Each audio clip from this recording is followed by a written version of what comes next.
So we've already discussed the follow-up duration, which is another important topic, particularly with efficacy signals. And we raised the issue of tamoxifen and disease recurrence that usually happens after the 5 years.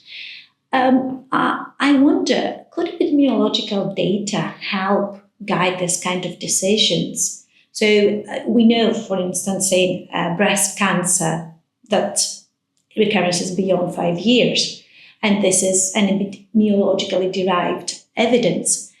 But at the same time, it's difficult to design a clinical trial of such a big duration, make it feasible.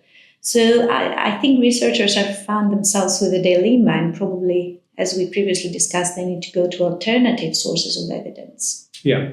So I think if you are going to design a trial, it's important to have the evidence before the trial. So using observational data, understanding natural history of disease, when recurrence is likely to occur, what type of recurrence occurs, etc., what type of people are affected, allows you to be able to design a trial to maximize your findings and so on.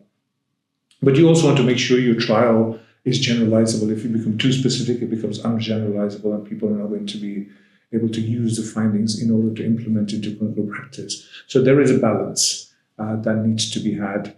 And so it is important to utilize all the data you have to be able to get the relevant trial design and the duration of follow-up, which is going to make sense. If your follow-up's too short, then you're not going to get the relevant outcome measures and so on.